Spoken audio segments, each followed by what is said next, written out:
Financially ആരുടെയും support വാങ്ങില്ല എന്നുള്ളത് എൻ്റെ പേഴ്സണലി ഒരു വാശിയായിരുന്നതുകൊണ്ട് ഞാൻ അതിനാരും അപ്രോച്ച് ചെയ്തിട്ടില്ല. ആൺകുട്ടികൾക്ക് അത് മനസ്സിലാവുമായിരിക്കും. ഇനിഷ്യലി നമുക്ക് അത് ചോദിക്കാന്ന് പറയുന്നത് ഭയങ്കര ഒരു അഭിമാന പ്രശ്നമാണ്. ഒരു ഇൻസ്റ്റിറ്റ്യൂട്ട് സെറ്റപ്പ് ചെയ്യാന്ന് പറയുന്നത് വലിയ കാര്യമാണ്. അന്ന് 20 വയസ്സ്, അതും ചെറിയ തുകയാണ് കയ്യിലുള്ളത്. ആ സമയത്ത് ഏറ്റവും വലിയ സ്ട്രഗിൾസ് എന്തായിരുന്നു? അതിനെ എങ്ങനെ ഓവർകം ചെയ്തു? ഈ ക്യാപിറ്റലിൻ്റെ കുറവാണ് അതിൽ നമ്മൾ ആദ്യം ഫേസ് ചെയ്ത ഏറ്റവും വലിയ സ്ട്രഗിൾ. കറക്റ്റായിട്ടുള്ള റിസോഴ്സുകൾ കണ്ടുപിടിക്കുക, സ്റ്റുഡൻസിന് വന്നിരുന്ന് പഠിക്കാൻ പറ്റുന്ന ഒരു ലൊക്കേഷനിൽ ഒരു ഓഫീസ് സെറ്റപ്പ് ചെയ്യുക എന്നൊക്കെ പറഞ്ഞു കഴിഞ്ഞാൽ ഈ 25,000 ഒന്നുമല്ല. അതിൻ്റെ ബേസിക്സ് സ്റ്റാർട്ട് ചെയ്യാൻ പോലുള്ള എമൗണ്ട് ഇല്ല. ആ സമയത്ത് നമ്മളെ ഏറ്റവും കൂടുതൽ ഹെൽപ്പ് ചെയ്തത് കൂടെ നിന്ന കുറേ കൂട്ടുകാരാണ്. അപ്പോൾ നമ്മുടെ രാവും പകലും ഇല്ലാണ്ട് നമ്മുടെ കൂടെ, അതും ഒരു നോമ്പിൻ്റെ സമയത്ത് രാവിലെ 5 മണിക്ക് എണീറ്റ് വന്ന് പെയിൻ്റ് അടി തുടങ്ങുക.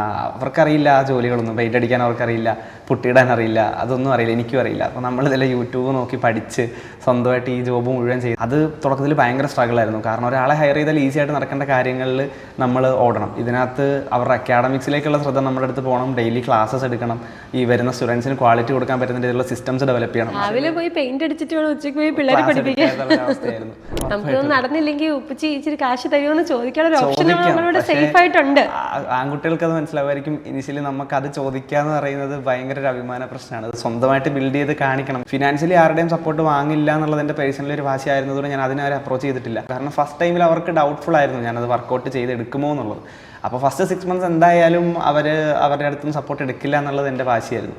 പക്ഷേ ബാക്കി എല്ലാത്തിനും മെൻ്റലി ആണെങ്കിലും വീട്ടിൽ ഓരോ കാര്യങ്ങൾക്കാണെങ്കിലും കൂടെ നിന്നത് പേരൻസും ഈ പറഞ്ഞ ഫ്രണ്ട്സുമാണ്. തുടക്കത്തിൽ നമുക്കൊന്നും ഇല്ലാതിരുന്ന സമയത്ത് കൂടെ നിന്നത് ഇവരൊക്കെയാണ്.